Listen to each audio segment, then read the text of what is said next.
Hey everybody, welcome to Virtual Vines.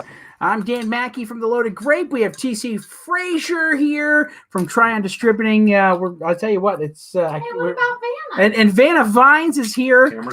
Camera 2. I can get her up here. I'm not ready. She's not ready. You're not ready, so that's why I didn't bring you up on screen. But we'll bring Vanna. Vanna has her own screen too. So we have a fun lineup in front of us tonight. What most people don't probably realize is that red blends are the second selling category behind Cabernet Sauvignon in the United States. And so we have selected some red blends from across the United States, or across the globe, not just across the United States, across the globe. Spanish, Portuguese, Italian, French, and then also one from the United States. So lots of fun here going on. Definitely want to let you know about a couple of things. I'm going to add this to the stream right now so you guys can see it. One of that is, let me do this little slide.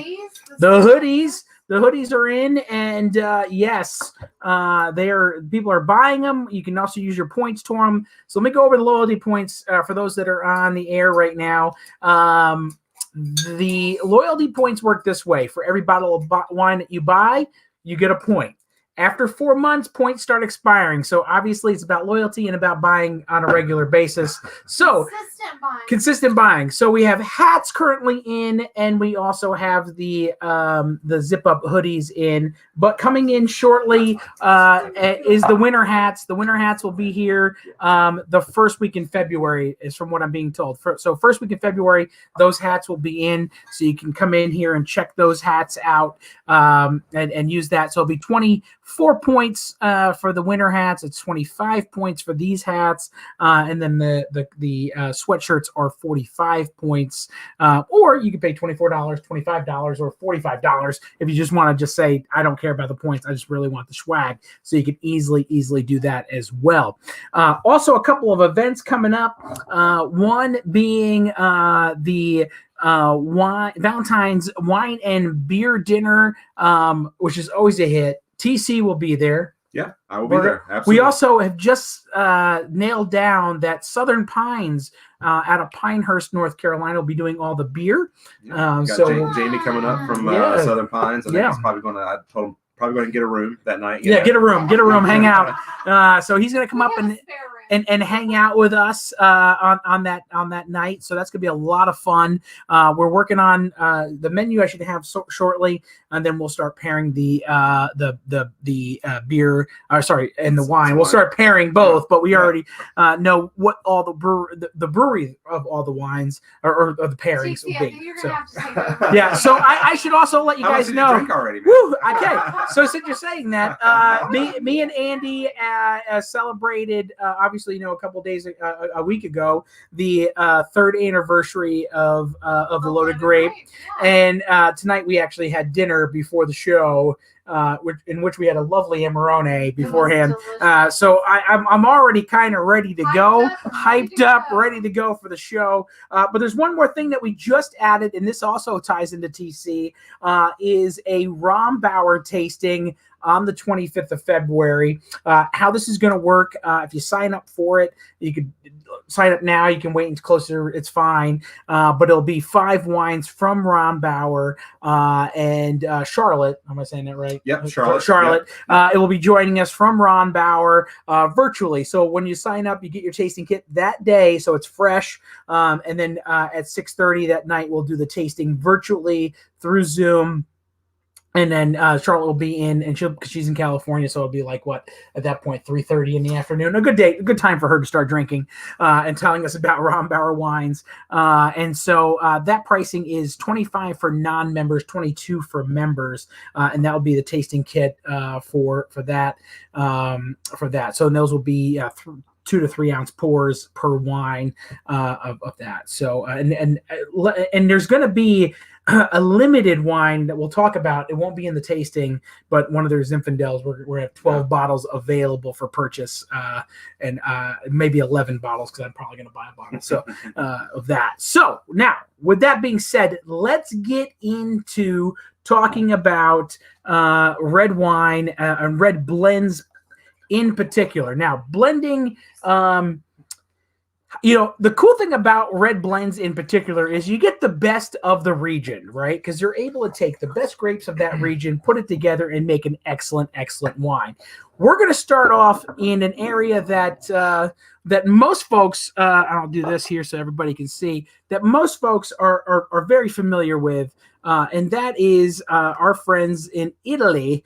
And this is a little Italian red blend from Tuscany, and I'm going to let TC talk all about this now, and I'm going to shut up for a minute and drink some wine. TC's shirt first. I really want to sexy touch his shirt. I know it is right. I want to touch it. Shiny, It's like velvet. Very nice. Like that, yeah. That's only the best. Only the best for virtual vines. I tell you, I'm glad we decided to both wear in the color of blues in the blue areas. Since you don't believe me, let me bring Vanna Vines into it so everybody can see Vanna Vines on the screen. So Vanna has a camera tonight as well. So I know. Hey, I had a little intro video. We got Vanna on today. Going places. Big show in 2021, folks. So let's get into those Tuscan wine right here from Bandiniello. So as Danny said, guys, he's already started a little Amarone tonight. The best wines of the world are blends, and most people either realize it or just kind of coming to the realization to it. Whether it be Bordeaux, it's some of the best names out there. Whether it be Chateau Lafite, Chateau Margaux, Haut-Brion, whether it be a beautiful bottle of Chateauneuf de Pape, whether it be a bottle of Amarone. I mean, these are all wines that are blended by nature and have to be by law. And when I first got in the wine business, even before as a wholesaler in the hospitality side, say 20 plus years ago, this was the era of single varietal. People wanted to see Merlot, people wanted to see Cabernet, and probably to a lesser extent Pinot Noir and Syrah.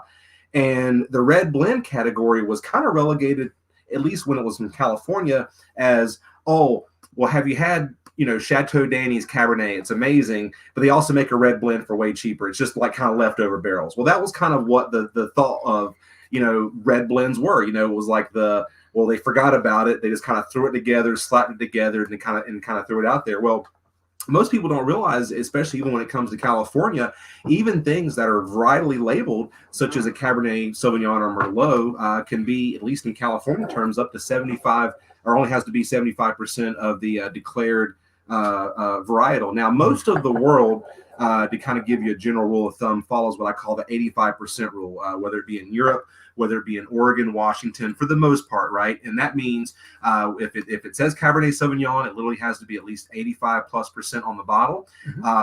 Outside of that, at least as it refers to the states, you can either do one of two things. You can either put red blend and put nothing on the bottle, or if you put one grape that is less than 85%, or in California, less than 75%, you have to list all the grapes.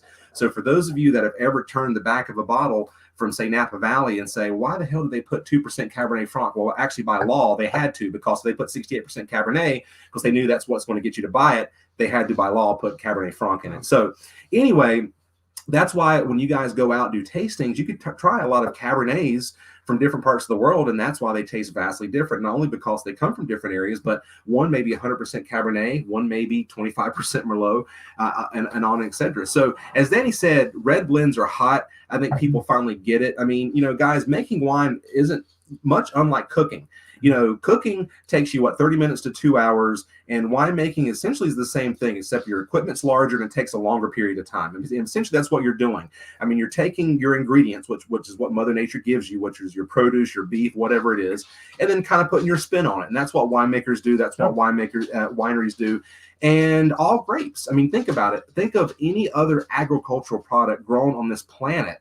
that is grown with the level of diversity and commercial extent of grapes. I mean, think about it. When you go to a grocery store, the loaded grape, how many different grape varietals can you find on the shelf? Now, if you go to Harris Teeter, how many different bananas they have? Usually regular and organic, and they're all yellow. I mean, you don't Plantains. have, maybe a plantain if you get a little, throw in the Super G Mar, but still, The Super Super G. Don't throw the Super G Put under the the Super bus. G in there. Hey, Oh, but even geez. tomatoes, I like guys. that place, but it smells like fish. Hey, CC's hating on the Super G. That's not good. No, that's not hating on Super G. I'm No, just saying they have that's where you great, have to go like, find something vegetables and stuff. outside of your Yeah. typical.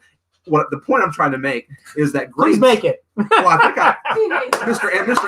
Amarone over here. This guy. I think he's had like Amarone couple Manhattans already. No, I only had Amarone, just so Okay. you know. Only Amarone. But anyway, guys. So most wines and most great wines of the world are blended wines, and by law they can be to that effect. Now we're starting off in Tuscany.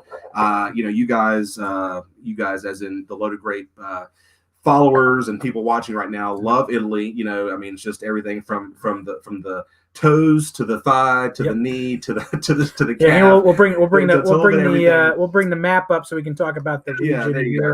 So we have And, map there. So there you go. There you go.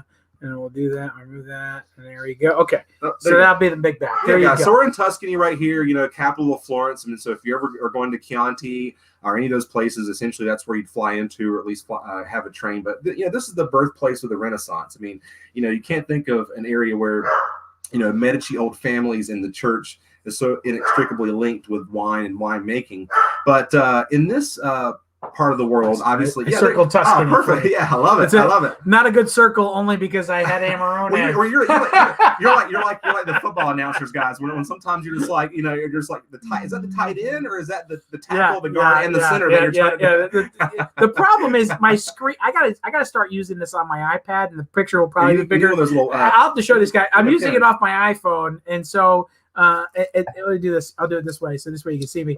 So I'm doing the screen off my iPhone, so that the map is very tiny. So my big finger trying to circle just Tuscany doesn't just work. So I circled the big region, but there you go, guys. So this is the land of Sangiovese, blood of Jupiter. I mean, Sangiovese. What's not to love about Sangiovese? Blood of Jupiter. That's literally what Sangiovese means. Really? Can you believe Blood it? of Jupiter? Blood of Jupiter. Look it I up. feel like I learned something today. Every day, every time. I tell you, how do you Sure walk? with that. How does your cranium get through doors? What do you do? I mean, I try to expand it, and that's I what tell I do. you That's what. I'm a giver. I just give. That's I give fancy knowledge. Shirts. You The two- fancy shirt kind of disguise. Yeah, he wore a fancy shirt today, and he's like, "That's blood of Jupiter." I'm like, "What?" He's like, "That's what it means." I'm like, "Wow." I probably said that a couple times at wine dinners, but again, Mister over here, not even listening over here. I tell you that. That's. But this is a really so cool true. winery, guys. This is a winery that they have a villa based in Siena, and I always say if you think of Chianti kind of starts from Florence to the north and Siena to the south before you get down to like say Montalcino area. But this is a beautiful little wine.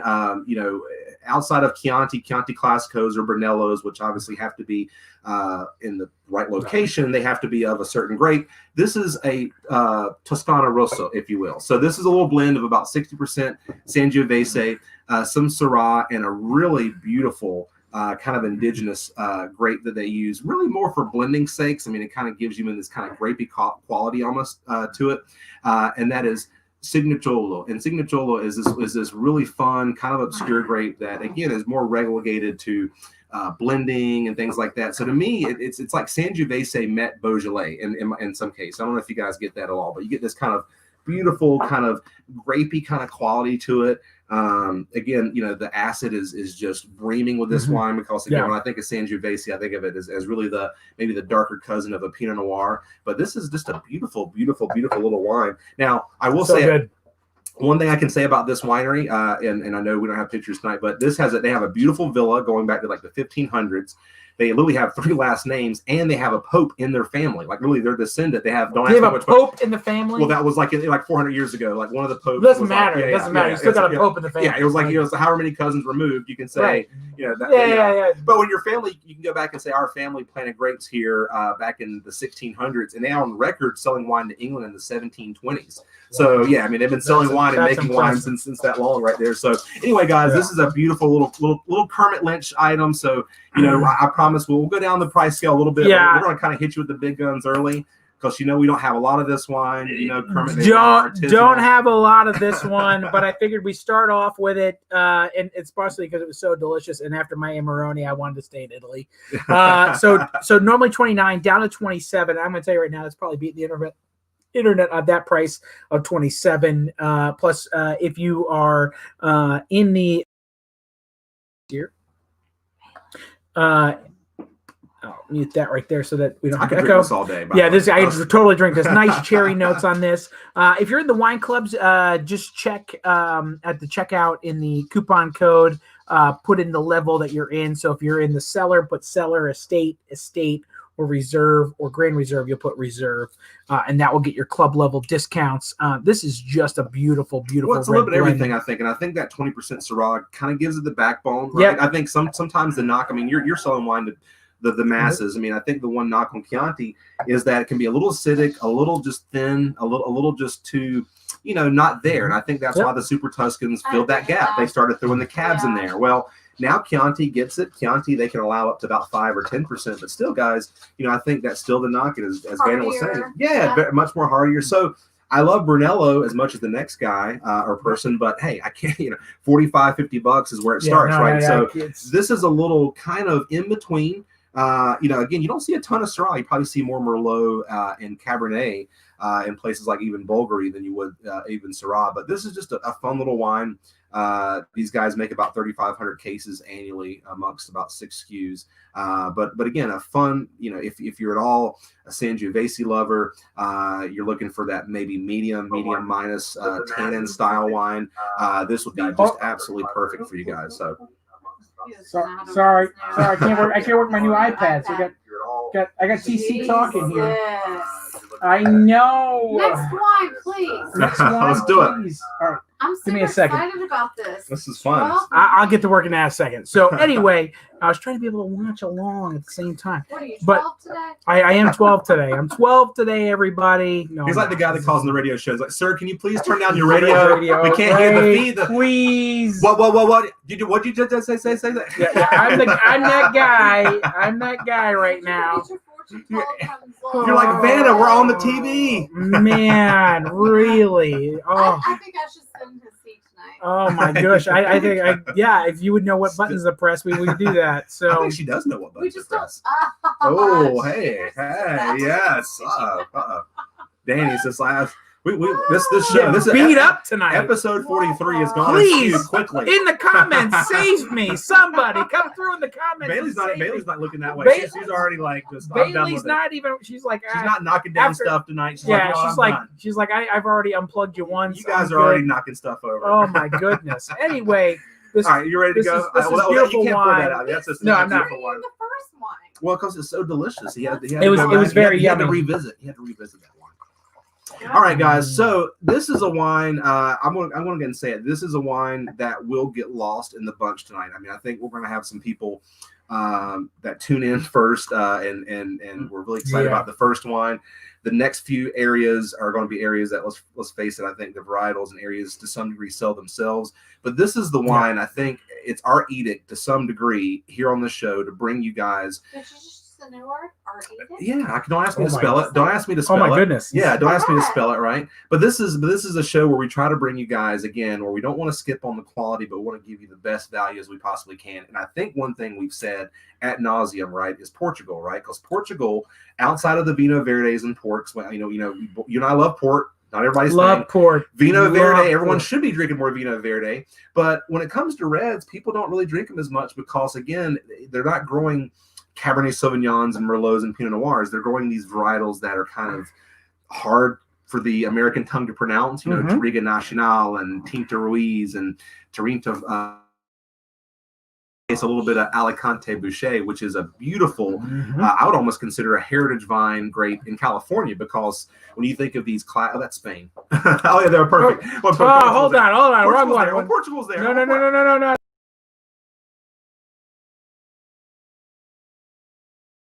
Iberian Peninsula, TC. Hold 2 seconds. Wrong map. Okay. Wrong slide. Oh my goodness. But so, guys, as Danny finds the finds right Portugal, map. Hold on 1 second. Oh, here you go. So guys, Portugal, Keep on talking. Yeah, I mean, so Portugal, is known for port and again Vinho Verde now. But red wines, if you're in the know, then because I think for less than 20, and in often cases less than $15, you can find these beautiful red blends. Almost never a single varietal wine. So most of those grapes that I've mentioned are the same grapes that they take to make port wine with. But in this case, they're making just a traditional red wine. They're not fortifying it. They're not letting it sit in barrel for 5, 10, 15, 20, 30 years or anything like that. So this is a fun, brand new wine. And again, another thing this is a brand new wine. I haven't done a tasting at all with it yet from our folks at Aveleda. And I know from Virtual Vines, I think episode 3 or 4, we crushed it on some Aveleda. I mean, I got you a whole little camera. I'm sorry. I got you a whole little camera over here, buddy. We got a big broadsword right here. I mean, I want to show the whole. You want to show the whole thing? Hold on. Let me remove us, and that's the whole big bag. Oh, there we go. Oh, perfect. Look at that. There we go. I got your own camera, man. Look at that. I have a TC camera. Technology. I have a Vanna Vines Do you camera. have a Koa camera? Well, he's in here now. Koa. So guys, this is a blend of the Touriga Nacional, much like the name implies, Nacional. This is the national grape of Portugal. So of all the grapes that they can blend, red blends or port wine is, Touriga Nacional generally is, if not the lion's share, it's regarded as really the best or most qualitative grape in which to make the best red wine from, either to drink today or for aging purposes. And then the Alicante Bouschet, that's a grape that, again, you talk about, Southern European settlers and Portuguese settlers that came out west.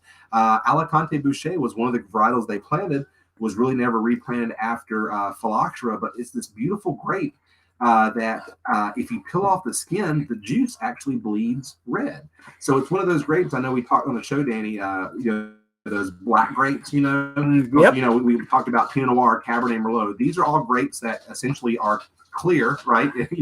They get their color from the skins. But Alicante Bouschet, which is one of the grapes that make up this varietal, is what I call one of the black grapes. It just kind of gives it that dark, inky color. And I just love this wine. I mean, this is talk about a pit pounder. I mean, this is I'm gonna add Vanna in here, and so TC. Oh, actually, you got to turn it. Is she good? Yeah, you knock. Koa hit it with his tail. So yeah, this is. Yeah. But if this isn't a burger with like just whatever fancy mayo, aka aioli, and some like onion rings and some fry sauce, fancy sauce. Gosh, I haven't heard that word in so long. Aioli. Yeah, fancy mayo, a little fancy mayo. Oh, aioli. Oh my god. Fancy mayo, Oh isn't it? god. Aioli. So no matter how fancy you are, whether it's a brioche bun or just some like some Marietta's or whatever that white bread is or whatever else you can just do. Whatever. Marita. I was thinking Marietta as well because I did Marietta as well tasting. So I was like, Marietta? Is it Marita? Yeah. It is Yeah, Marita. There you go. Or it's Wonder Bread is really what I was thinking. Wonder Bread is good too. Well, I thought of Wonder Bread, I'm but sorry, for some all bread reason, is good. well, for some reason, I thought of Ricky Bobby immediately, and my brain was thinking Will Ferrell for like 5 seconds. I'm like, what is that bread that has the dots on it? I was like, I cannot think of the dot bread. That is it. The I know. dot Who's been drinking Amarone here tonight? God, me and this guy right here. All of us. I think we're all on the ether is just getting to us tonight. Now, TC, since I have the official Portuguese map, do you want to point me in the right direction on try to tell everybody where we're drinking from? Sorry. Is the blue, the yellow, the red, the green? I can barely see, but if I'm not mistaken, it's you can't do that. Oh, you can't do that. I want to say it's Dow, so it's in this little area. I'm sorry. Let me put it back up. I apologize. Okay. There is a test at the end, by the way, There's guys. So a make test. sure you listen to every single thing we say, and make sure you take notes of all these maps that we're showing you. But it's this little purple area right here. So it's in the kind of north central part of the country right there. The Duero River kind of goes through. Very picturesque, very beautiful. And as a matter of fact, believe it or not, and I didn't believe this until I kind of had to look it up, but Portugal actually has, on average, the steepest vineyards in all of Europe. Now, I first thought it was Germany. I mean, when you read or look at pictures of Germany, I mean, these guys are picking stuff at 45-degree angles. Yeah, and everybody talks about how steep it really is in Germany. But I guess if you add all the numbers up, some lawyer mathematician goes, oh, we have more vineyards, so therefore we have more in Europe, and then there you go. So market it, right? So market stats, right? Market stats. You know, it's all about stats, and now you can do them. So guys, again, Aveleda, which again, I think we did that for what, 15, 12, 13 bucks or something like that. That yeah, Vino Verde. Yeah, the Vino Verde, yeah. Beautiful wine. So one thing I down can, to 11, I think. Yeah, and so one thing I can say about the 12 nights, it's brand new wine, but everything from Aveleda that we get, it just over delivers capital O. I mean, what do you guys think about this? I tell you, it is this delicious. Yeah, this one. Folks, down to may fit on the shelf at the loader. I mean, hey, you guys got lots of. Macy, I was saying behind the 12 nights though. Did I miss that already? I'm sorry. I ran to check on the dogs. Don't make me expand too much upon it. But apparently, it's for the 12 nights of us. I thought it was the 12 nights of the English Round Table. No. Apparently, Portugal has. They have their own they have their own round table as well, and so Yeah. and that's the little broadsword there. But if you think about it, even though Portugal, even by today's standards, is a small country, about the same population of North Carolina, 400 years ago, they were a powerhouse. I mean, they were. I mean, trading ships. I mean, armies. I mean, Vasco da Gama, Magellan, if I'm not mistaken. I mean, these are all. I mean, these are all folks that really essentially grafted and charted most of the found New World, and all the way down from the Tierra del Fuegos of the world all the way over, right? Well, so what a fun bottle of wine. Yeah, it's a fun little bottle. It's a crowd pleaser, guys. I mean, isn't it? I mean, this it really is. Sure. Let's just go ahead and say it. And I want to say this, and this is in the nicest way possible. This isn't the most complex red wine, but it's a good everyday drinker that's just like, you know what? I have some shows recorded. I got some stuff I got to heat up in the toaster oven, in the microwave, whatever. Or you do you. And I like to think of it as I come into the wine shop and I want something red that's easy to drink. Blah, blah, under 20 blah. bucks. I'm like, I got under you. 20 bucks. Under 20 bucks. Under 20 bucks. Yeah. And if guys, and if you're loaded grape regulars, you probably had several of their great selections. Because let's think about it. When California, there are lots of wines under 20, but there are only a handful, not a handful, but a few that really over deliver, right? Yeah. When you put this next to some of these other ones, this truly over delivers. And it's from Portugal, right? I would put this right there for the folks who are enjoying the Don Ramon. Yeah, absolutely. That's kind of drinks the like that. The Mos and Clitos of the world. and Clitos of the world. Mm-hmm. And granted, that's a lot of Tempranillo and Grenache based, but this is just, in a sense, looking at Spain versus Portugal. But this, when you're drinking it, it's not something that requires food. It's very ripe cherry. I was going to say very big round cherry, just like about as red, it's just like super ripe red cherry on it right I here. drank all of the pour that TC poured me. So it was a skosh. It was a skosh. If Skosh you're playing at home. Now the question we have to throw out there, and love to take some time here as we're moving their wines pretty quick tonight.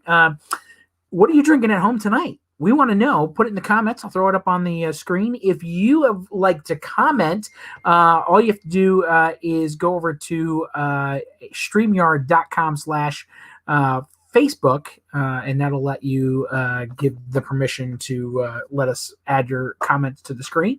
But we'd love to be able to throw your comment. What are you drinking tonight? We want to know who's here. We want to give some shout outs as we move on to our third Are you wine. drinking Don Ramon, or are you drinking, Spotswood? I mean, what are you drinking? I can tell you right now, based on 2 weeks ago sales, I mean, there's some bottles out there. People should be drinking something with us tonight. Yeah, I mean, hey guys, we got lots of stuff. I mean, coming down the line. I mean, I was actually talking with Katie from Gunlock Bun Juice. Any gun bun drinkers out there tonight? I know there's some gun bun fans out there. So yeah, please let us know what you're drinking, or anything you maybe you're like, hey, Danny TC, I was a little nervous 2 weeks ago. I bought a bottle, and guess what? So I mean, let us know.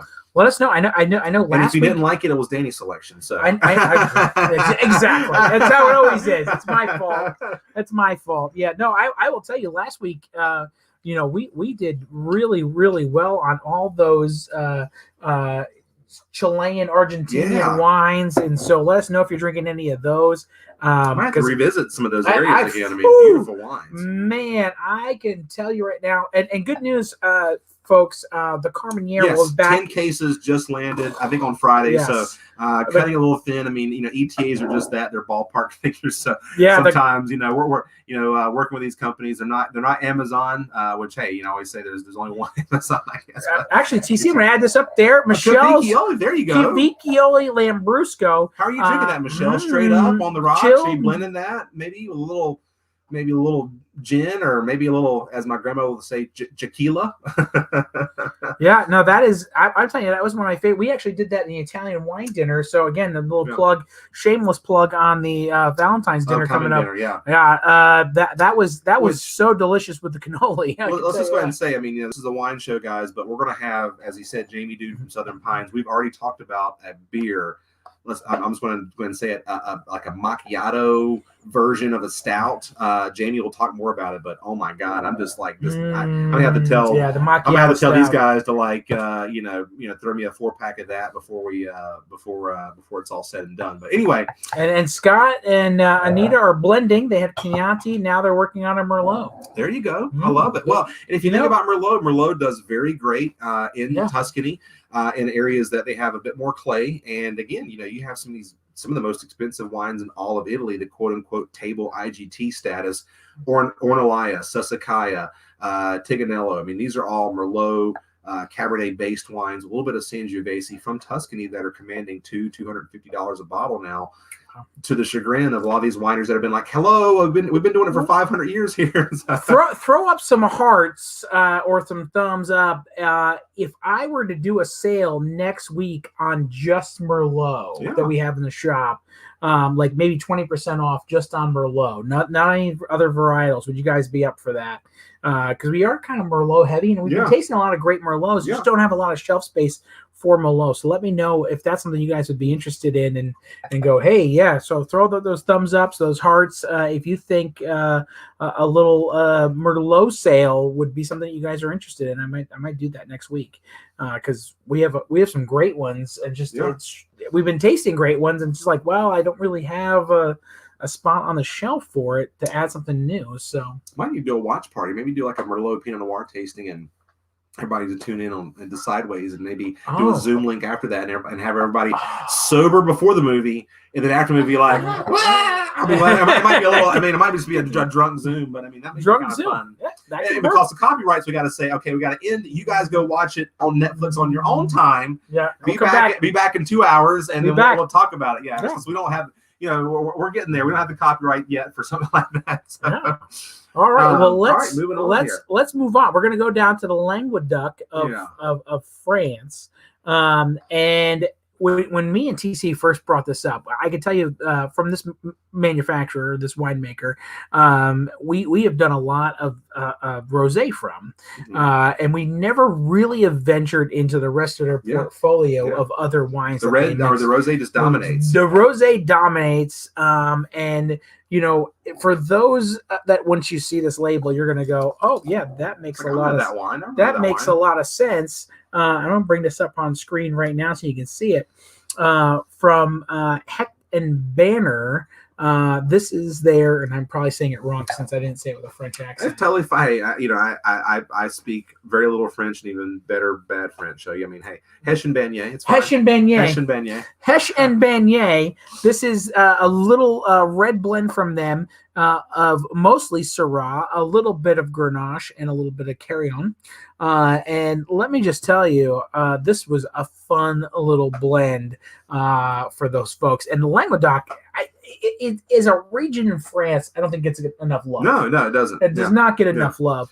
So TC, why don't we delve into this a little bit more, and Let's I'll work people up excited about this area, because again, this is an area that most of you should be drinking more of. I mean, there are certainly more defined areas in France that command the prices, but the land of yes.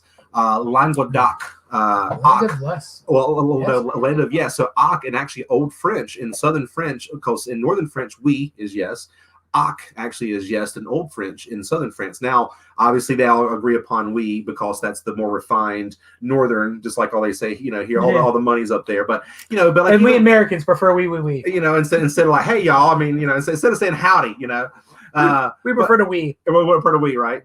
Well, and it's like, somebody told me, it's like, if someone's an American before they go to the restroom and after they go to the restroom, while they're in the restroom, European. Right? Oh, still. I tell you what, Dad joke. if that isn't the We're dad already joke, 35 minutes in. 35 minutes in, and I mean, I feel like- TC's I feel on like a I dad felt- joke yeah. like that. I- Holy. Dad joke, I but felt- not wearing the dad shirt. Yeah. Not wearing a dad shirt, No. though. This isn't dad No shirt. dad I jeans. thought this We're would be a doing dad good. shirt. So nice. It looks Yeah. like TC, you I taste tell you what, better. were you on date night before you I came over? think so. Just, you know, I got, you know, I was I'll on tell to bring you. sexy back. You the bringing virtual sexy vines. back to virtual vines.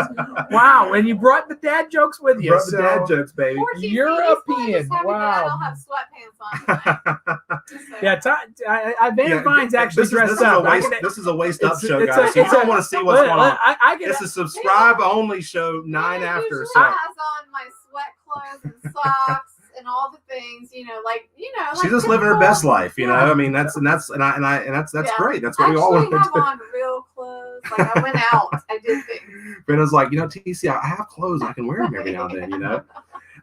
So guys, just a real quick touch upon this. As Danny said, their rosé is fantastic. But this was started by two friends, Greg Hesch and Francois Bagné, in 2001. And these guys really have a little bit of claim to fame in their own regard. They met in Burgundy when they were going to school there, and Greg actually was the head of imports for the largest French, well, I should say exporter of French wines. I forget the name of the company, but it was French based.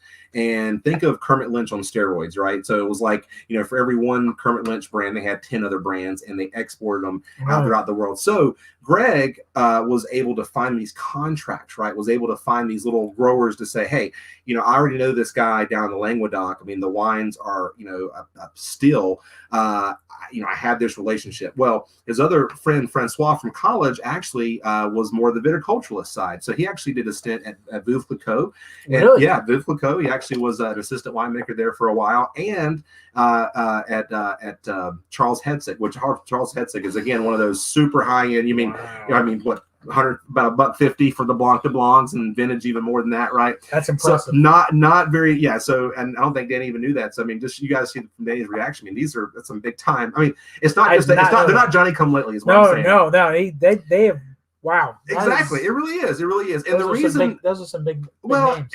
and again, guys, it's so they're not just quick buck artists, because again, wine making, wine selling from all tiers is a very thin profit business. So you really have to find the areas, much like the stock market, that are undervalued, that you can, again, you want to bring value to the customer, but hey, you also want to make a buck too, right? It's very true. Languedoc has that, Languedoc-Roussillon, which I should call it. It has that in spades. Now, this, as I mentioned earlier, this is as we call it, the land of yes. This is actually the oldest wine region in all of France. They were actually growing wine here way before they were in Bordeaux, in the Rhone Valley, and in Champagne. As a matter of fact, when the Greeks bought, I would say, sticks here, the little vines here, 500 BC, and wine's been growing here ever since. Now, basically, it's since been forgotten because it was kind of the breadbasket. It was kind of thought to be, a bulk wine area for the past couple centuries. Algiers, which being a colony of France and just over the Mediterranean, believe it or not, they actually shipped up a lot of grapes from Algiers and blended in there. And as you can imagine, a lot of people that were in France going, Languedoc, ooh, give me Bordeaux, please. Give me something different, right? Yeah, give me Rhone. Give me something different, right? Well, in the late 80s, early 90s, there were some winemakers that kind of a renaissance happened. These people said, you know what? Let's do grapes that already sort of permeate this region, this area of France: Grenache, Syrah, Mourvedre, Carignan. But let's kind of make wines, that can really stand up to some of these other areas, right? So right now, I mean, to me, Languedoc, which really starts to the far north, Constr d'Ams, all the way to Banyals, which, remember that Banyals wine that we did all the way down to Spain. Beautiful. This is probably, even though these are two wine regions, guys, I'm not being hyperbolic. This is literally the largest, I call it the largest vineyard in all of France. I mean, this area right here, if you want to show the second camera, and I love how they do the map here. Let me show the second camera here. Hold on one second. This shows you the Languedoc-Roussillon, which is where these guys are based and where they're sourced. That little green area there, if I can... Sorry, hold on. Camera 1, camera 2. Hold on, sorry, guys. I need to put my phone on. I'm almost on a group message. I'm on a group message. Nobody loves me. Nobody loves me. I'm gonna make it big so everybody can see it. So there you guys go. So as you see all the way, there we go. Up. A little bit of back. Okay, there we go. So Nim, Costa de Nim, up there, that little dot right outside of the green on the far top right, that would be technically in the Rhone Valley, but the wines they do, to me, reflect more of Languedoc all the way down, through, Montpellier there to Pic Saint-Loup, to other areas there. Now it's just the Languedoc AOC. But I got to tell you guys, this is a fantastic wine, sees no time in oak barrels. This is a bistro wine, stemless glassware. Yeah, give me a charcuterie board. I'm not a cigarette smoker. I don't like cigarette smoke, but this is something you think of someone in the background smoking a stogie, cigar, somebody coming outside smoking a cigarette, or just classic Parisian diner, bistro, after work. It's just casual, I guess, is what I want to say, but not a casual approach. This wine, over delivered, which I know I've said that 20 times a night. $18. We got down to $18. Beautiful wine, guys. Which is really, really good for this. What I love is the Syrah adds a 60% so Syrah. Dynamic. Adds this complexity to this wine, and then you throw in the Grenache, which adds kind of the fruit profile. Mm-hmm. And then a little bit of Carrion just to smooth out the tannin. And what a blend. Yeah. What a blend. Yeah. This is a beautiful wine, guys. If you love French wines, if you love Côte de Rhône, tasty, yeah. And it has character to it too.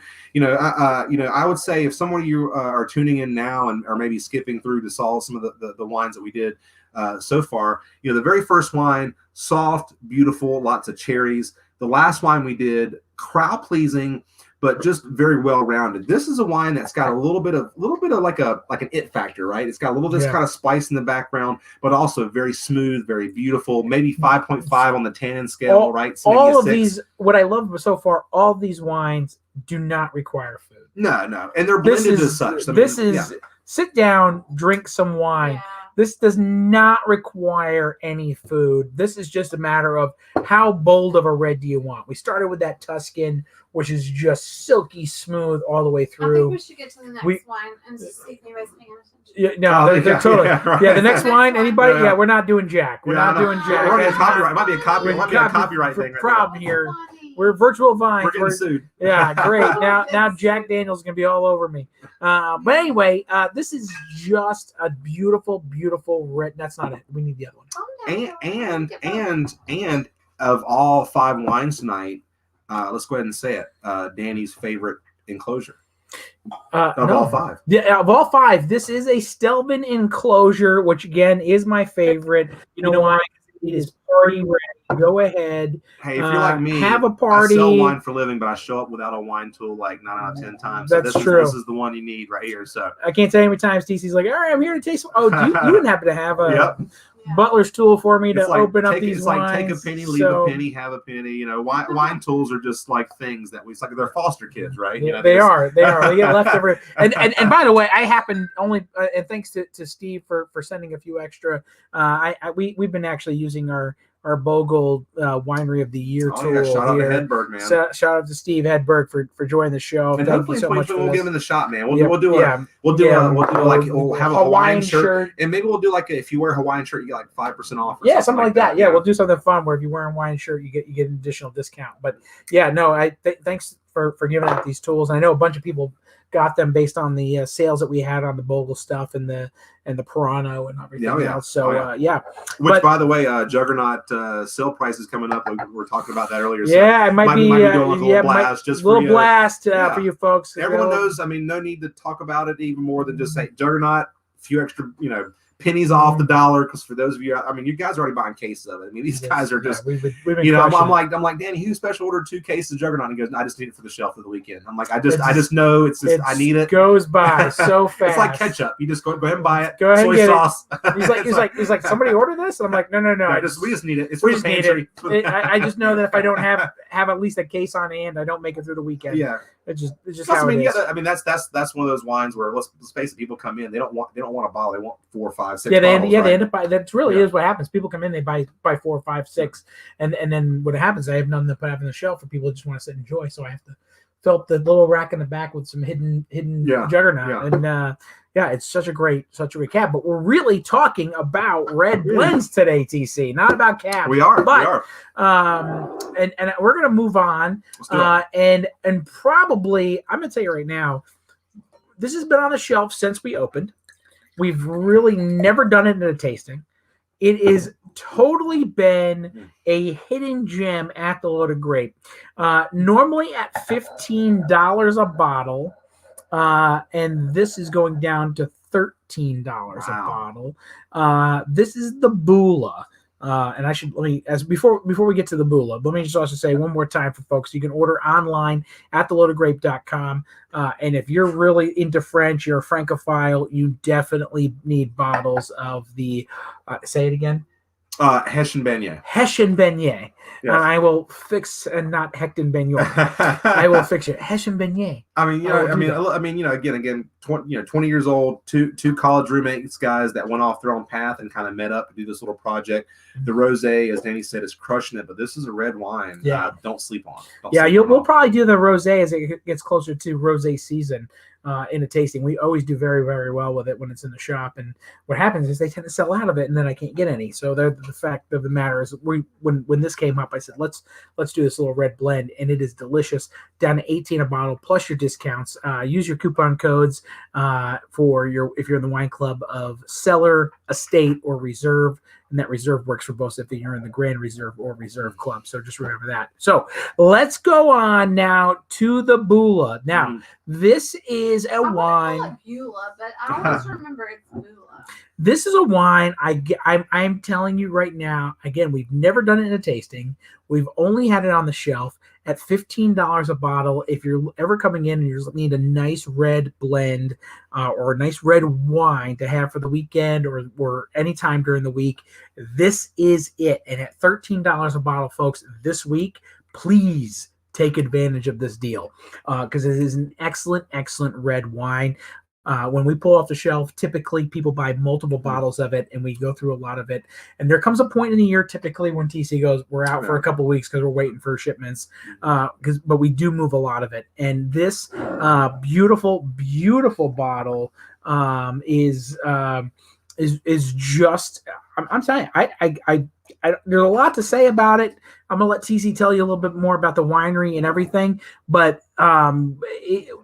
between this and the Breca and the Brega, in the Spanish realm, we sell a lot of this. Now, a little bit of Montreal on this, I believe a little bit of Grenache as well. No Montreal. No Montreal. No Montreal. So this one, sometimes they call it Mossuelo. Sorry, which is actually Carignan. In this case, I think they're actually labeling it as Carignana now, which kind of sounds a little bit better. But Mossuelo, Carignan based, which makes sense because where it's from, guys, in Spain, Monsant is actually a little horseshoe that goes around pre-rot. So for those of you that remember what was in the rapid fire show a couple weeks ago, Nanny was gracious enough to open the Ferrara Bobat, which I don't know how much made it to the shop. So pre-rot is this beautiful hill that focuses on old vine Carignan, but around the hill, the foothills, as it were, is Monsant. So the celebration wine is pre-rot. The everyday wine is Monsant. I guess that's the best way I can describe it. Chateauneuf de Pape to Côte de Rhône, if I can kind of make that distinction. More on the foothills versus on the side of the mountain.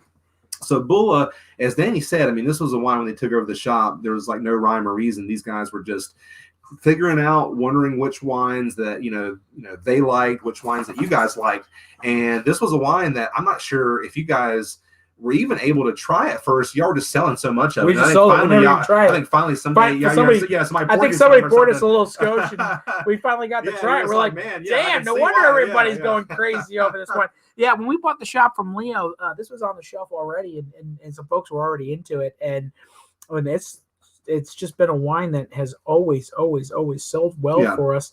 And I tell you, at $13 a bottle, folks, this is, if there's a wine I can't tonight believe we go for $13 a bottle, guys. This is something, as Dave said, we get very little of. We get imported from a Viva Vino, which is kind of like a counterpart to like a Jorge Ordonez in that case. Small growers, importers. Speaking of Don Ramon, Mos and Calito, that's actually by Aviva Vino. Compared to the price, this was like more reserved here because of Viva Vino. Like it's like, dude, the wine's only how much? Over delivers. I'm gonna say it again, but this wine, guys, if you had to twist my arm and say which wine, honestly, tonight, guys, at $13, you will not find a finer wine that we're doing tonight. I'm going to say it. I'm going to say it. If you're not buying 4, 5, 6 bottles a case of this wine, or telling somebody that you know that likes 6 bottles or a case of. Now let's go ahead and say it. We did Italy. Italy is a good entree to Europe because people go, oh, I'm not really sure. Italy's good. Spain is in Europe, but it's a good entree to get out of California, right? So I would say, again, if you or your friends or your family, you're trying to get them out there, you're trying to get them out of that big name brand rut of California, wherever. Spain generally is an easier sell. Yep. The quality, the price point, generally you can find. I mean, the grapes are a bit more, I won't say pronounceable, but I feel like Tempranillo and Grenache are a little bit less obscure than some of the other, obviously, Italian grapes that you can do. But this is from an area that gets a lot of sun, very hilly. And one thing that people don't realize, Spain is the second most mountainous country in all of Europe behind Switzerland. So even though Spain, yes, has warm areas, has beautiful beaches, is to some degree Europe's Florida, right? Where the wine is grown, it's like Colorado. I mean, it's more continental. So hot summers, cold, dry winters, in many cases, 1,000+ feet in elevation. So this Bulla, guys, as I mentioned, is about 50% Carignan. Whereas if we went to the Rhone Valley, that's a smaller amount of the blend. So I kind of call this a reverse Rhone blend. So when I say Rhone blend, I would think of Grenache Syrah with smaller amounts of Carignan and Mourvedre. Yep. But if I were to say, hey, guys, I have a Mourvedre or Carignan-based blend with smaller amounts of Syrah and Grenache, which this wine does, I would say this is like a reverse Rhone. What does that mean, TC? Okay, well, think of Rhone. Beautiful drinking, it has a beautiful finesse, maybe not as much tannins as like 100% Syrahs like Northern Rhone. This reverses it. So this gives you that pepper up front. This gives you more of that bacon up front. This gives you more of that meatiness up front. And then that Grenache, or Grenache in this case, that grapiness, that fruit is a smaller component in the background. So whereas I think Côte de Rhone, you're going to get that Grenache up front and that pepper on the background. The pepper is omnipresent right up front. Yeah. As James Brown says, I hit it on the one. But it's not. Oh, it doesn't strip the. I mean, it's not overbearing. I guess I'm trying to sell this wine as this isn't a lighten the loafers. No, compared to everything else, it's a little heavier. Lighten the loafers. You like that? Yeah, lighten the loafers. No, it definitely has more oomph. And viscosity in the mouth than very much so. And that was after a bottle of Amarone. Wow, right? So look at that. Don't ask us to spell it, damn it. Yeah, I won't spell it. But I will tell you, I do have a very large vernacular when I want to use it. So, but no. Yes. Every once in a while, I can genuflect and. We might have to have a drunk Scrabble edition. Oh my goodness! Yeah, could you imagine? I can imagine. I just got to throw this up here, TC, because this is a comment I missed earlier, and it asked, "Is he wearing his Crocs?" No, he's not. So I just wanted to. No, Alita, no Crocs. Because I wasn't sure who it was that wore Crocs. No, I wear the Crocs. Danny wears Crocs. I wear the Crocs. Normally, I'm wearing the Crocs during the show. Tonight, I'm not. So Danny, just so you know. Danny, I don't hurt your feelings, but I saw a great bumper sticker the other day. I don't know if you saw this. It hurt my feelings. Why is it going to hurt my feelings? Well, I feel like we're cute a lot, but I feel like it's going to laugh. Okay. Will you be sensitive to it? Well, no. So we passed sensitive like 20 minutes ago. 20 minutes ago. Sensitive. I might cry. Are you feeling triggered right now? I'm feeling triggered. So I saw a bumper sticker literally the other day. It said, "Nice pair of Crocs, .. said no one ever." I That's fair. That's fair. But when he said Crocs, I saw that. But I happen to have a nice pair of Crocs. I'm just saying. Anyway. He does have fancy Crocs. I have fancy leather Crocs. I'm gonna pay less. Danny knows. I go B-side Croc. I find like No. So the Crocs. Let me tell you about Crocs really quick, since Alita brought it up. So let me tell you about the Crocs. So the other day Saturday I wore them in the shop, slightly because the previous Saturday after our 3rd anniversary thing, even wearing shoes and everything, like it felt like I had a little bit of plantar fasciitis. The bunion started kicking, yeah, right? acting up. The puppy And dogs the good are thing barking. about the Crocs is I can slide them off, and I can just put my foot down flat, and it kind of and it really and today my foot is feeling a lot better. So that's why I wear the Crocs. Every once in a while, it does make they're leather on the outside, so they look fancier. If you, your family, normal anyone works for Crocs. Crocs, again, we're not above. I mean, you saw it. I'm not above spice. I saw just a shameless plug plug right of there. how good Crocs This guy are. right here says, I don't even care. He goes, I don't Yeah. pay me anything. I love Crocs. Now listen, I will tell you, one of my fraternity brothers, one of my Theta Xi fraternity brothers, actually works for Crocs. So Really? Kenny, Dude, Kenny, if you're watching, we love your product. drop that fraternal order thing, man. yeah, Go ahead and give them the like, yeah, calling out. Yeah, no. Kenny works for Crocs, and so Kenny, if you want to send me a pair, I'll gladly wear them. Loaded grape. When you like Loaded grape.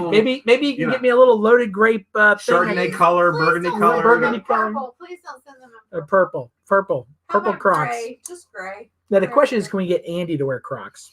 Oh, I can see it. I can totally see it. Yeah. He's gonna be a dad soon, so Yeah. he's gonna wear Crocs probably. What if he gave you a pair? He goes, okay, you said purple. We call this plum crazy purple. Plum crazy. Plum crazy purple. Dear We could do that. Lord. Well, I hope someone's recording this or writing this down is because totally this written. episode's going down. This is going down as they're gonna be like, man, remember that episode in 2021? That was just like because 2020 absolutely crazy. half of the shows just After Amarone. I mean, half the shows, for us to like, hey guys, 2020 is over. Like we're some of us have already said, dry January was out the window a few weeks ago. Yeah. So it's like, I why would you do that? Support local, which means support your local wine shop. Come on, guys. yeah, no, I This can is say more than you and your liver. Okay, this is Yes, more about yes. it's about local business. We're trying Yes, to take it is. minds off the current events. yes. So, wait a minute. What is this? What is this coming up here? No, I don't have a WebEx. If I have a WebEx, okay, go on. So WebEx was telling me I had a meeting. I'm not. If I have a Zoom call, if I have a Zoom, it like popped up like I had a Zoom call, and I'm like, I don't know of one, but if I do, I'm not making it. So let me just tell you one more thing about the Bula, and then we'll move on, Yeah. and I'll segue into the next one, folks. If there was a deal wine for tonight, it is the really Bula. is. Go over to theloadedgrape.com, throw this in your cart. You are absolutely going to love it. There's no doubt about it. For our dry red wine drinkers, this is the wine for you. I don't know how to tell it. It's just a beautiful. It's had this like mulberry thing. Mulberry. It's like a little bit of like black peppercorn on the background. Maybe a touch of this kind of fennel, dried spice, but a beautiful juiciness. Just a giving wine. I mean, it's a very good. velvety. The front velvet. It's a velvet. It's a velvet. It's a velvet. It's a very velvety. It's a wine. very velvety wine. It's really, really good. So I really strongly encourage you to throw this in your car, especially at $13 a bottle plus your discount, which is really, really crazy of a price. Now, the next thing we're going to go on to, if you guys are in our wine club, you're going to be very familiar with this brand, and I'm going to tell you basically the reason why we're doing it. I mean, for the reason we're doing it. It almost it's like the Cristo, which was in our wine club last month, sold absolutely out the wazoo. And I say not only sold out the wazoo, was picked by people, and they came back and bought bottles of it. Like I knew it would, because I picked that wine specifically based on a tasting I did the December before. Mm-hmm. For an in-house tasting, and it always over delivers. I mean, we have that Grenache and that Petit Syrah and that Viognier. Well, let's face it. When you have a crowd of people, there's always some people that are trying to give you good points, but you can tell they don't like it. But when everybody goes, Danny, dude, yeah. like, I mean, every now and then you'll get that, right? Yeah. I mean, you'll get that reaction when from everybody, and that's what happens. When I told you, like, what I can tell you right now is compared to that wine sold at or in a sense, it was picked up at a 3-to-1. Like, people were like, I'll just take 2 bottles of that, and like that was how it was. It was incredible. Compared to other wine club, other months, do you other have months, other wines? I mean, I know people come back and get a few bottles. Every once in a while, there's a wine, cases. but that's a wine that we'll always have to keep on the shelf because people are always going to go, oh, you're right, I love that, I'm going to grab it. So for a while, that Cristo. So from Marietta, this is the Army, and this is a Cabernet, little Bordeaux blend, Cabernet Merlot. Malbec, and Petit Verdot, which is by far my favorite. You always know I love a wine that has Petit Verdot in it. Part of the reason we picked this one. And this is just another beautiful, beautiful wine from Marietta. I'm going to bring this up on screen, but it's not letting me. So this is from Marietta. This is the Army from 2017. Folks, Yeah. I don't even have my glass yet because Yeah. I'm still savoring the Bula. But well, this wine brand, this winery, yeah, I mean everything they make. I mean they really have the Midas touch. You know, when I first started with Tryon, there's the Old Vine Red, and I know you guys done the Old Vine Red in the shop before. That was, you know, trying to digest a large portfolio that we had. As you know, as well as I was talking about, there are a few wines that you would bring out to the market that people would just, oh my God, I love this wine. I love this wine. And that was the Marietta Old Vine Red. Yep. And I started researching this winery. And what's really interesting about this winery is that it's third generation, owned by a gentleman named Jake Bilbro, who founded the winery in the late 70s, but with the intent on old vine cultivars, being Zinfandel, Petit Syrah, Grenache, Alicante Boucher, Cabernet, but really old vines. And you got to think about it. I know that's a very buzzword at the time. I know just about every other show we're talking old vine this, old vine that. But you got to think 40 years ago, after about 20, 25 years, it was an economic decision for most wineries to replant. I mean, and throughout the world, whether it be, you know, your $2 Chucks of the world, all the way to some of your finest wines that you could find 40 years ago, generally replanted after a certain amount of time. Well, for economic reasons more than anything else, when they first founded the winery, they said, well, wait a minute, not only in Sonoma, which was less discovered than, say, Napa was at the time, but you had grapes, again, like Syrah, like Petit Syrah, like Zinfandel, that you could buy or, you know, either purchase or get contracts for generally way less way less than other cultivars and other grapes at the time. So what I love about Marietta is that this winery was founded, named after his grandmother, really focuses on blends. And when we talked about doing this show, I said, well, we have to do Marietta, not only because it crushed it in the wine club, but this, I don't think they do anything at the winery that's not a blend. I mean, these guys don't do anything that's a single varietal wine. Everything comes from single vineyards. They do separately ferment the wines, meaning that they'll take, say, you know, in this case, Cabernet Sauvignon from the McDowell Vineyard up in Mendocino.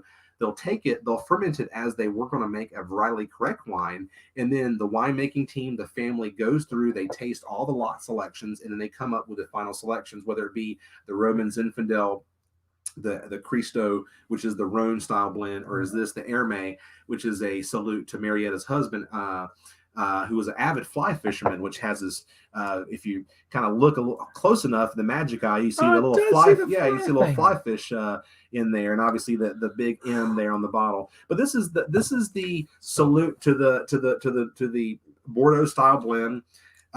Again, guys, this is 86% Cabernet, so legally they could call it Cabernet and call it a day. But since they get Merlot, they get Malbec in very small amounts, they really wanted to let you guys know that and say, hey, you know, we are a blending house.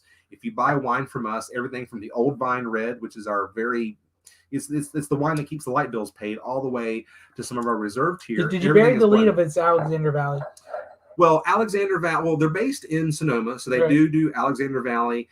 They blend all the up in to Mendocino in a place called Yorkville Highlands and McDowell. So this is kind of what they would call a North Coast blend. But yes, Alexander Valley is in there, which is much warmer, gives you this much more this kind of backbone, you know, because again, I think when you say Sonoma, people have been conditioned to think Pinot Noir Chardonnay. And guys, Sonoma is 3 times the size of Napa. It's right on the coast.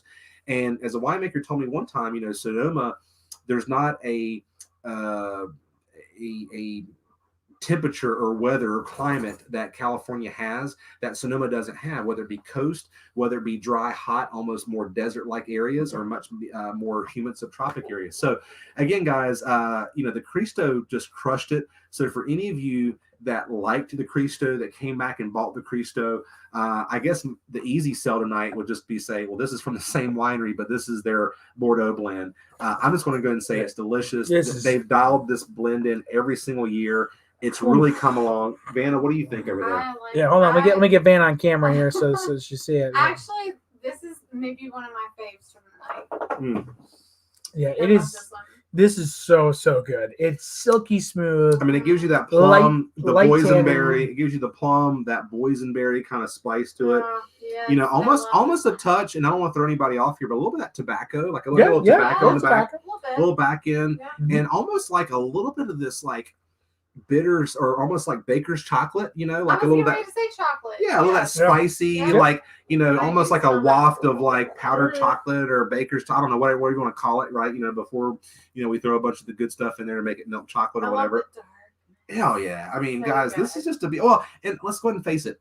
This is a California cab, and that can range from strip the enamel off my teeth, decant for Yeah. 3 hours or 3 days, Mhm. to wow, that was just meat mall. This really, to me, is in that 6. I mean, it's big, but it's not enamel stripping. Right. It's no, not even it's like big with velvet glove. This is just here I am. super This is what I do. drinkable. Super drinkable Yeah. is a great way to describe it. Yeah. That's how I would describe this wine. This is a wine. If you're going, guys, I love Cabernet from California, but I've been burned too many times. Let's face it, there's a lot of sweet Cabernets from California. Yeah, there are. There's a lot of Cabernets that if we did a lab Well, and I wouldn't analysis, say I wouldn't call there's it a lot- sweet, but just say fruit forward. well, punchy. I'll say sweet Punchy. because you do a lab analysis. The sugar is there, Yeah. and I hate to say it for all you that say I don't drink soda, but I love California Cab. Well, I'm sorry guys, it's kind of sweet. The sugar is there. You know, you're getting your sugars from other ways. So in wineries like a Marietta or a Robert Craig or some of these other wineries that we've done in the past, they're fermenting their wines, whereas Danny, you know, has articulated many times the whole pH and acid balance, which is very critical. Very critical. And especially when it comes to red wines, it's almost inversely related when it comes to red or whites or what you're trying to do. If we ever do a loaded grape, let's just say if we went to a California trip, and we were doing back tours of stuff, I will have them stressing the just geek out, like acidity, total acidities, and stuff geeking like out that. on the really good, talking about pH and acidity and sugars and all that Because stuff. the first wine you stop at, you won't know. By the last, you'll be like, "What's the total acidity? What's the pH?" Yeah, and you're kind totally of going to get it. around, At the end, you're going to have a total new appreciation and a total new language for wine. And I think a part of that for me, and I'd say a differential between me and Andy, my background always came around wine production. Andy came around from wine retail. So for me, the pH, the acidity, the alcohol science, levels, the making of the wine is just to me crucial to the fact of the taste profile of the wine than so much of the let me tell you the story, 300-year history of a wine. Because to me, that matters too, right? The generation. What are they doing now? What are they doing now? Right, yeah. But it comes down to the fact of, like, you look at it and you go, okay, yeah, it's really cool that wine comes from a 300-year-old winery, and it's good that the generations have learned from one generation to another, and you can sit there and say, hey, this is 6 generations. And what really ultimately at the end of the day, the reason that they're successful is because they understand the concept of winemaking and terroir and understanding that. So to me, if we were to do a loaded grape tour, you'll hear me. I will be the one pushing, like, let's talk pH, let's talk acidity, let's talk alcohol, because I really want those folks that were on that tour with us to understand at the end of the day the process of winemaking. Yeah. As much as it's fun to taste wine and go to wineries and see the beautiful vineyards and the picturesque stuff, it ultimately at the end of the day comes down to the fact that it's the actual chemistry of the wine is what creates that profile. Absolutely. And like I said, I mean, I think that's a good little segue to these guys right here. I mean, blending a wine is the art of winemaking. It's kind of putting your kind of signature little twist or spin on it, and kind of what you think, ultimately Mother Nature gave you the best, and maybe kind of trying to heighten it. So anyway, Marietta, I know in the shop you guys have had before a non-vintage red blend, much like the Everly Full Bore. They go by lot numbers. But they recently kind of did a rebranding a few years ago. So they do an Old Vine series, which is an Old Vine Rosé, Riesling, and Red. And then they do a heritage series, which are old vine cultivars, which is the Cristo, the Roman Zinfandel, and the Hermé, and a couple reserve tiers that we don't have with us today. But I mean, approachable, and as Vanna said, I mean, what did you say, drinkable or just very drinkable? Like, I mean, just like not as uptight. It's very laid back. Just yeah, guys. I mean, this is a we have doggies. We have doggies that the dog is about online. The dog wants to be online, and he's like just short of knocking out the power again. Yeah. So, but a great little winery, a great story, guys. And again, you know, when Danny, and that was the point I was trying to make, was when he mentioned terroir. This is a winery from the inception. Was like, you know, find these old vine cultivars, aka vines that have been there for years, meaning they found an affinity to the land. You know, they found a way to grow, they found a way to produce, and they wanted to encourage that. You know, they didn't want to replant, they wanted to encourage what they have. And as any good business person or even chef would say, you know, certainly learn the skills, but you do you. Or comedian, I mean, you're a talent agent, you know. Hey, you know, if you're a dry person, don't do the wacky. I mean, do you. If that's what you do, accentuate you. And I think that's what Marietta's trying to do. And I guess they do a great job of it. And the wines are always excellent. Everything we've ever brought in. We've had now two wines. It just sells. We have two wines because we did the Roman Zin in the wine club, and now we've done the Cristo, and at some point we'll do the Army. I mean, or how do you say Hermé? Hermé. Yeah, well, Hermé. And Danny, if you can do a second, let me. If I can say, and again, you guys are troopers for staying with us. This show's been we're just all kinds of fun facts and details. But guys, if you can see that, I'm trying to put it kind of close here, but this says estate grown, produced, and bottled. Okay, now. Oh, is that backwards? There we go. I can make it. Hold on one second. I'll make it the whole thing. We'll take us off the screen and well, it's kind of semantics, but I think it's an important fact, and it's one to kind of bear. A little higher. Yep. There we go. Sorry, guys. It's like feedback and it's backwards here. So, or not feedback, but a delay. So estate grown, produced, and bottled. I think all you guys can see that there. And not every winery can say that. So when you guys are shopping Loaded Grape and you guys are all about local family-owned things, look for that verbiage on the back of the bottle. Places like Gunlock Bundschuh, which we mentioned earlier, you know, many wineries in Europe can do that because that's what they do. But in the New World, you know, it's much more the Wild West, right? So in California, it's kind of a point of pride for wineries to be able to put that. So it's basically saying they're controlling every process from the time the vine buds to the time they harvest it, to the time they ferment it, to the time they bottle it, and every step in between. Yeah, and when you have that much control and you have that ability to. You want to put really finesse the wine. I mean, we talk about Gaugal in France, where they actually make their own barrels. You really control the whole production to produce a wine that is excellent. Now, I know that this and our Italian Tuscan blend were not the cheapest of the night, but they were so darn tasty. But we're under $30 still, for guys. Under 30. I told TC, I was like, he's like, well, it's a Kermit Lynch import. And I'm like, yeah, but it's Kermit Lynch. Let's do it. And I think some people love some Italian blends. And then we get to this, which I knew was great. And I was like, you know what, let's do this because most people are going to get close to 25 and they're fine with paying close to 25 for a bottle. And this is just two wines that you should take advantage of. Not to say, again, I think we said that before.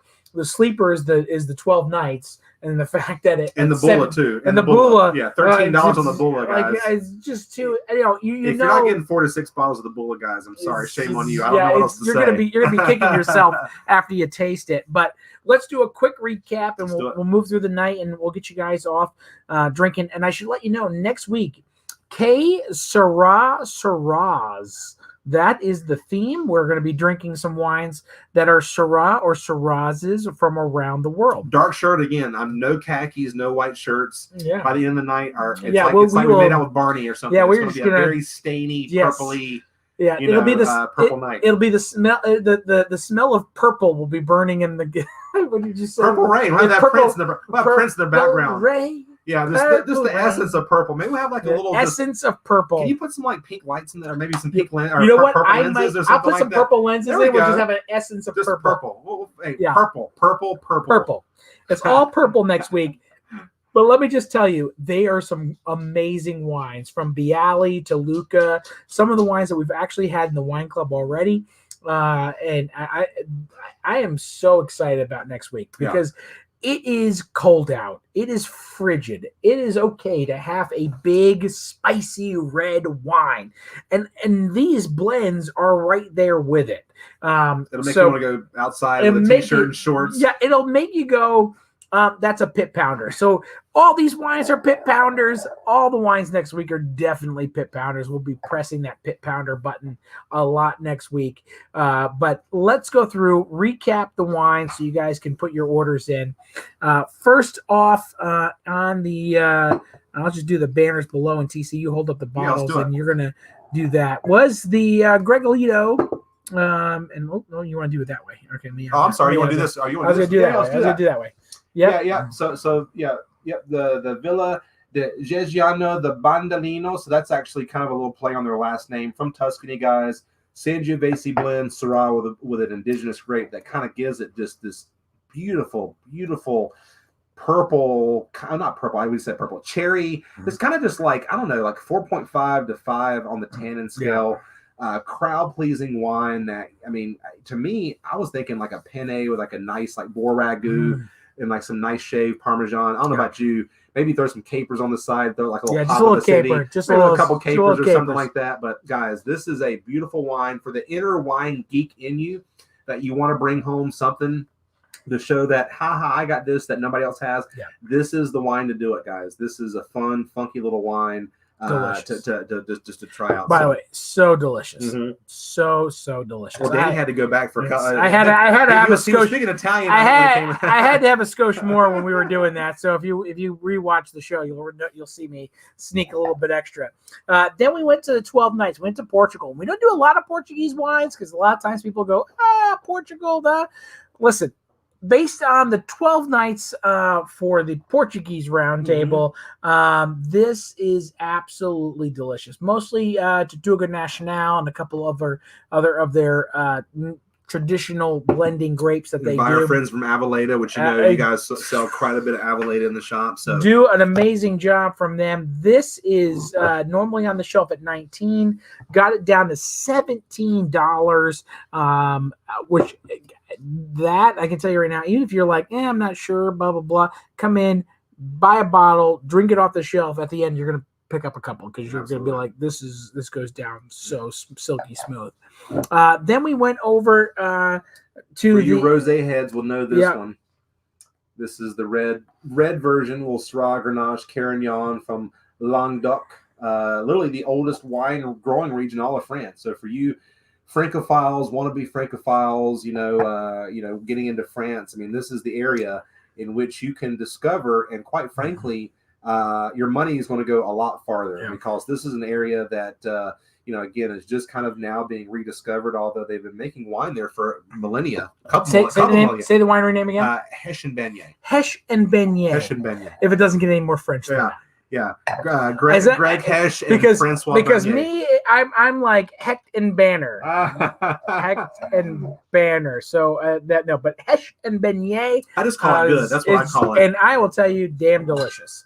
Really, really good. Grenache. So again, that your Côte de Rhône lovers. You mentioned Gigal earlier. We sold a ton of Gigal Côte de Rhône. So if you need to restock, please restock on Gigal. But if you want to have something that's from a different appellation, just a little bit further south, that's about the same price point, I think. Pretty close. Right around there. This would be a perfect wine. And if you forget this guy, boom, there you go. That's our easy opener of the night. Yeah, Stelvin enclosure. So this is fun to bring to parties. And it's so yummy. Also, the Bula off to Spain, a pretty label. And I can't. I'm sorry. I just want to bring this up on the screen so everybody can see it. Probably the deal of the night. Yes, from Monsant. Domingo or whatever I've been drinking. So it is what it is. But it's basically folks, for those of you that maybe splurged and got a Ferrari Bobat and said, you know what, this is out of my budget. for, I don't know what the price is, but maybe you Just- could probably buy 3 or 4 bottles of the Bulla, which is just down the hill. And again, I can go ahead and tell you guys, this is some of the oldest cultivars of Carignan, going back to, again, we talked about it on the show, and I was going to say Thedagotha. Thedagotha. I'm going to open a restaurant called Thedagotha at some point. We're going to do it. Coming to the triad near you. Yes. Tapas. Tapas. Just don't say it too fast. People say, "Ooh, is that only open? Is that 2 for $1 free?" But no. They keep their shirts on. They keep their shirts on. Tapas, not topless. And then, guys, hey, honestly, you guys basically picked this wine. Let's go ahead and face it. I picked it. You picked it. I picked it. But the Cristo sold so well. When we're thinking about blends, we looked at it and we're just like, not bury the lead here. Let's just go ahead and throw some gas on the fire. Let's talk about that. The Cab brings all the backbone of this wine. The Merlot brings the softness and the fruit. And then you get a little bit of Malbec to add a little punch to it. And the Petit Verdot just smooths out the palate on the end and makes the tannins so delicious. Let me just do this right now. Because guess what? My glass is empty. I may have a little bit more. Because this is the wine. If you ask Danny what he's buying tonight, Danny would be buying that. All the wines, absolutely excellent, delicious red blends. And again, part of the reason that it is number 2 in the U.S. behind, as a category, red blends as a category behind Cabernet Sauvignon, is that it is so approachable. Yeah. And to be fair, most of those Cabernets probably have a fair amount of something else in it. Well, even those Pinot Noirs, but we won't get into it. But the fact of the matter is that there's a lot of blending that happens anyway. And when you look at the blends, and even one that I'm loving is with the Army, it's 86% Cabernet, but it's the other grapes that add a little finesse to the bottle is why you want to have a little garlic, a little salt, a little bit goes a long way. Yes, it goes a long way. It's like cooking with wine. Cayenne pepper, a little bit goes a long way. At some point, as soon as COVID is over, we're actually going to do a blending class in the shop where you're going to have wines in front of you from a producer, and you're going to be able to blend, and everybody will get to have a chance to try and vote on each other's blends. So know that that's going to happen at some point as soon as we can open up and have a lot more fun with folks inside the shop. And it will be a great time because you'll get to taste all the wines as varietal specific, and then you get to put it together and try to taste it and make your own favorite blend from it. So, but that is something we're looking to do in the shop, and so we're just waiting for the COVID restrictions and stuff to open up so we can do that probably later this year as a fun little class. So again, next week, Syrah. Valentine's dinner coming up. Rumbauer, guys. Rumbauer. I know it seems a ways away, but mark your calendar right now. That'll be here in a minute. Well, guys, I'm going to reach out. No promises. I know we only have a few left on the show. No promises. I want to see if I can get maybe Reagan Rumbauer or maybe Richie Allen, which is the winemaker. Oh, I want to try. If this were for 10 minutes, 5 minutes. 5 minutes just to say hello. They live in their ivory towers. Maybe I get them to come down. The good news is that we're peasants and talk to the peasants for 5 minutes. We're doing this 10 minutes. tasting on the West Coast. It'd be like 3:30 in the afternoon. So if there's what a else chance, are they doing? What else are they doing during COVID? After their 2 bottle Chardonnay lunch, right? So Alita wants to know about how the Rumbauer tasting is going to work. Just to go over it one more time. So you'll pick up your tasting kit that day. The tasting is virtual. You will do that through a Zoom link that we will give you when you pick up your tasting link, or tasting kit, and then you will taste virtually at home. That will allow us to have more folks on the call and be able to have a great time with Charlotte. And if we're able to get other folks on the call, have that'd some be good great. Food, guys, because again, Charlotte's going to talk about it, but Kerner Rumbauer's great grand aunt was the publisher of The Joy of Cooking. So again, Rumbauer wines are meant to be with food. So for those of you that are going to participate, the wines aren't cheap. So go ahead and splurge on your favorite place in town. Support local. So shameless plug for local businesses. Go ahead, get you a to-go order at 5:30, 6 o'clock, whatever it may be. A little charcuterie plate. Get you some Rumbauer wines. And the Rumbauer wines are absolutely delicious. The Chardonnay is well known across the world, but I'm going to tell you, don't sleep on the Zin and the Merlot and the Cab.